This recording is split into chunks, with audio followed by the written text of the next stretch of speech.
Troublesome trucks. James did not see the Fat Controller for several days. They left James alone in the shed, and did not even allow him to go out and push coaches and trucks in the yard. "Oh dear," he thought sadly. I shall never be allowed out anymore. I shall have to stay in this shed for always, and no one will ever see my red coat again. Oh dear, oh dear." James began to cry. Just then, the Fat Controller came along. "I see you are sorry, James," he said. "I hope now that you will be a better engine. You have given me a lot of trouble. People are laughing at my railway, and I do not like that at all." "I am very sorry, sir," said James. "I will try hard to behave." "That's a good engine," said the Fat Controller kindly. "I want you to pull some trucks for me. Run along and find them." So James puffed happily away.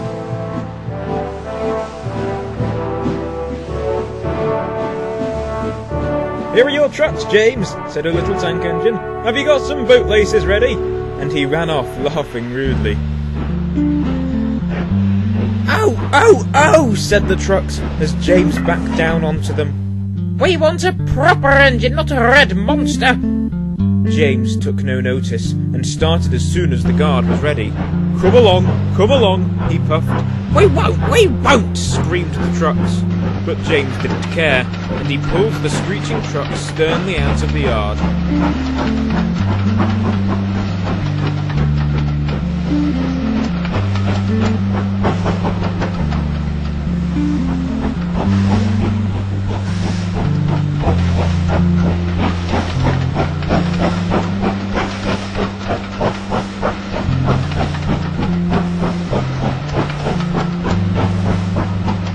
The trucks tried hard to make him give up, but he still kept on.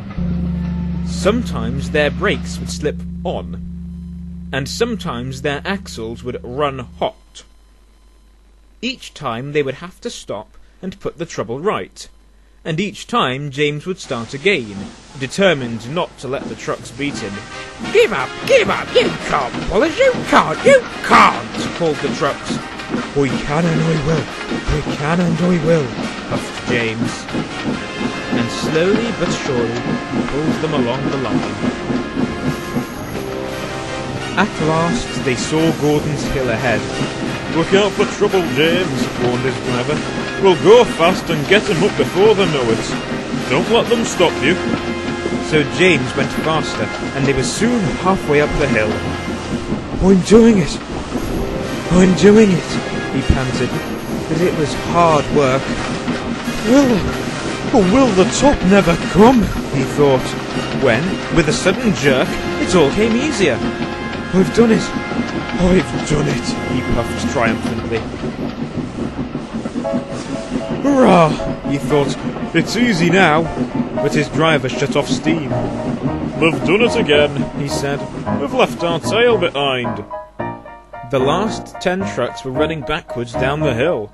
The coupling had snapped. But the guard was brave. Very carefully and cleverly, he made them stop.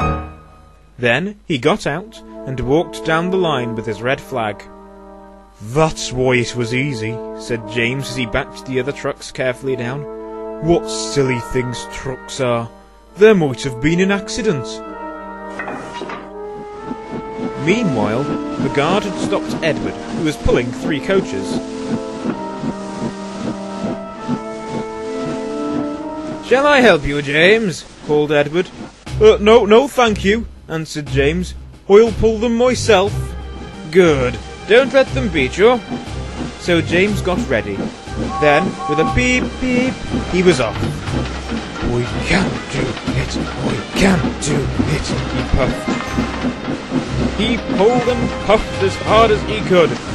Beep, beep, beep, beep. You're doing well, whistled Edward, as James slowly struggled up the hill, with clouds of smoke and steam pouring from his funnel. I've done it, he panted, and disappeared over the top.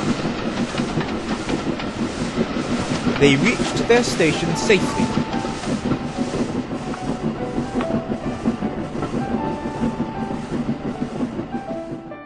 James was resting in the yard when Edward puffed by with a cheerful beep beep.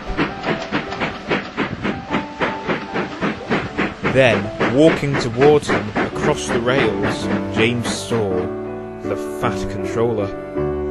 "Oh dear, what will he say?"